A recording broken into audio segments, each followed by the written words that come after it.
किसी के मन में गलत फहमी हो तो निकाल देना। हनुमान बेनीवाल के सामने या हनुमान बेनीवाल जी के तरफ आंख उठा के भी देखा तो उसके सितड़े बिखेर देंगे। बात कहने का मन कर रहा है कि क्या हुआ तेरा वादा, कहाँ गई तेरी कस्में, सब झूठे निकले। बेवफा बेवफा निकली है तू बाजबा, बेवफा बेवफा निकली है तू बाजबा। बीजेपी को तो शर्म आनी चाहिए। 3 दिन हुए नहीं, शहीदों के 100 जो है घर पहुंचे नहीं। उससे पहले मैंने देखा बीजेपी के नेता बाड़मेर में नाचते घूमते जश्न मना रहे थे। अरे भाई पहले शहीदों की चिताओं को तो ठंडा होने दो। जैसा कि सभी पूर्व वक्ताओं ने बात को विस्तार से बताया कि हम सबका एक ही उद्देश्य है, युवाओं के साथ न्याय होना, और न्याय लेने के लिए या तो बलिदान देना पड़ता है या लड़ना पड़ता है। और वर्तमान समय में लड़ना जरूरी है, पर टिक के लड़ना पड़ता है, तब जाकर न्याय मिलता है। हाँ, लड़ने की बात तो सभी करते, या ये धरना शुरू होने के बाद कई हमारे भाई आए यहाँ पर, धरना दिया, शाम को रवाना। वैसे न्याय नहीं मिलता है।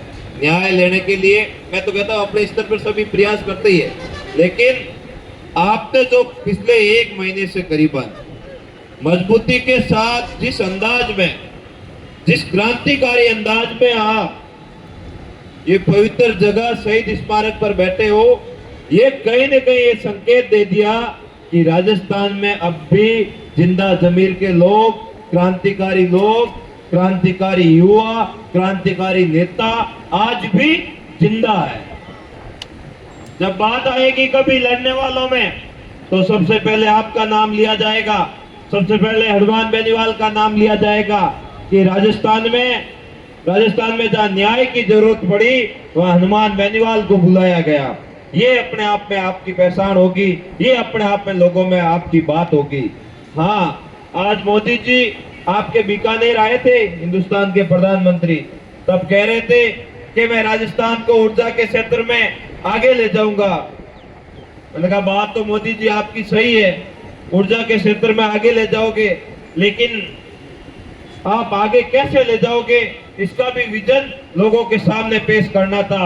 आप कह रहे थे कि कृषि के क्षेत्र में हमारी ओर से बहुत अच्छे प्रयास किए गए। मैं कहता हूं मोदी जी, 2018 के बाद हमें व्यवस्थित रूप से अभी तक बीमा क्लेम भी नहीं मिला।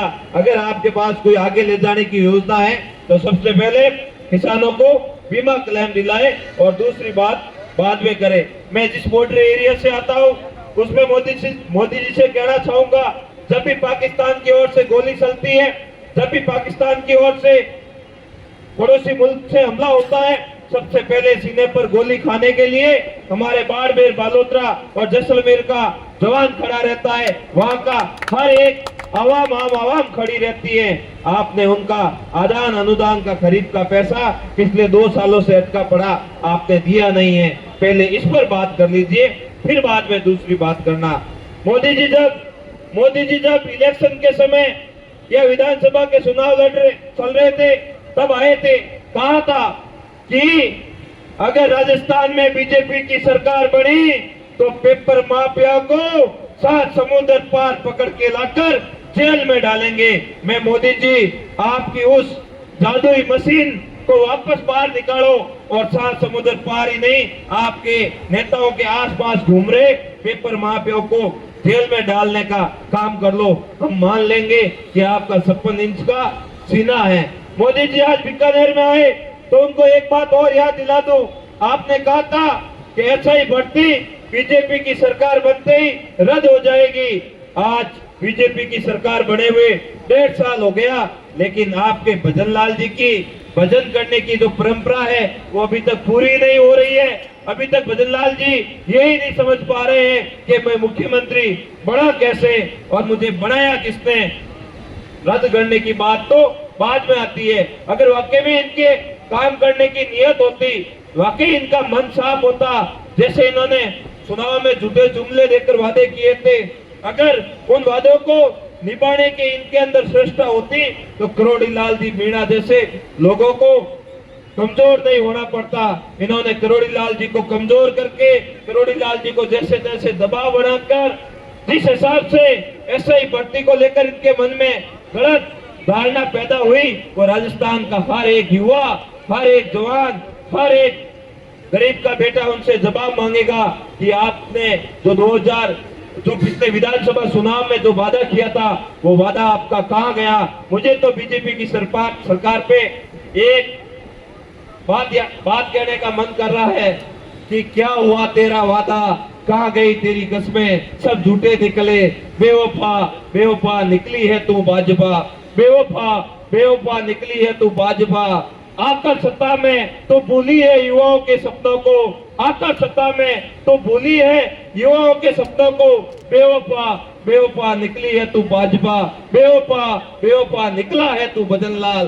सरकार में आने के बाद एसआई भर्ती का वादा तूने भूला है भजन लाल, भूला है भजन लाल। ये बातें भजन लाल और भारतीय जनता पार्टी की सरकार पर सही साबित हो रही है। मैं इन सब बातों के साथ एक बात और भी कहना चाहूंगा कि राजस्थान में बात तो हर कोई करता है कि हनुमान बेनीवाल जैसा लड़ाका चाहिए। 3 दिन में जब उनके समाज के लिए कोई अच्छा काम करता है तो 3 दिन तक कहते कैसा नेतृत्व तो हुए तो हनुमान बेनीवाल जैसे। फिर 5 दिन बाद पता नहीं उनको क्या हो जाता है, चुनाव के समय आते तो कैसा हनुमान जी खड़े हुए उठे में हाथे कूद रहा। तो आप युवाओं ये मत भूलना कि आपका पूरे समय में जब ऐसा ही भर्ती रद्द को लेकर कोहराम मचा था, पूरे राजस्थान में हाहाकार मचा था, तब कोई नेता बाहर आकर नहीं बोल रहा था, हनुमान बेनीवाल बोल रहा था। अगर हनुमान बेनीवाल जैसे लोग कमजोर हो गए, हनुमान बेनीवाल जैसे जिंदा जमीर के नेता कमजोर हो गए, तो फिर आपकी राजस्थान में ना तो भजन लाल जी सुनेंगे, ना गहलोत साहब सुनेंगे, ना ही कोई तीसरा सुनेगा। मैं आपको एक बात आज और बता दे रहा हूं कि कांग्रेस की सरकार पिछले समय कांग्रेस की सरकार थी, वर्तमान में विपक्ष में कांग्रेस के नेता हमारे बाड़मेर में तिरंगा यात्रा निकाल रहे, जय हिंद यात्रा निकाले, जय हिंद यात्रा निकाल रहे हैं, लेकिन उनके मुंह में दही जम गया। किसी की हिम्मत नहीं हो रही है कि आरपीएससी बंद करने को लेकर कोई बात करे, किसी की हिम्मत नहीं हो रही है कि सार्वजनिक मंच पर खड़ा होकर कोई एसआई भर्ती रद्द करने की मांग का समर्थन करे, या ना तो कोई झंडा लगा है। हनुमान बेनीवाल जी ने साफ शब्दों में कहा है कि ये कोई राष्ट्रीय लोकतांत्रिक पार्टी की अकेले की लड़ाई नहीं है, राष्ट्रीय लोकतांत्रिक पार्टी तो युवाओं को समर्थन दे रही है। अगर कोई जिंदा जमीर का आदमी आकर, जिंदा जमीर की पार्टी आकर इस आंदोलन का समर्थन दे दे तो हम उसे मना नहीं करेंगे, लेकिन मुझे लगता है कि जिंदा जमीर की पार्टी राजस्थान में एक ही है, उसका नाम है राष्ट्रीय लोकतांत्रिक पार्टी, और दूसरे तो खाली फोटो सेशन में व्यस्त है। कोई कह रहा है कि बॉर्डर पे जो गतिविधियां हुई पाक के बीच में, जो ऑपरेशन सिंदूर हुआ, वो इन्होंने ही लड़ा हो, जैसे भारतीय जनता पार्टी के ये कार्यकर्ता खुद कर रहे हैं, जैसे ये जाकर बॉर्डर पे लड़के आए हो या पाकिस्तान पे बम गिरा के आए हो। इधर कांग्रेस वाले लगे हाथ उनके पीछे पीछे रवाना हो गए कि भारत माता की जय। अरे भाई तुमने क्या किया ये तो बताओ, आपने क्या किया? बीजेपी को तो शर्म आनी चाहिए।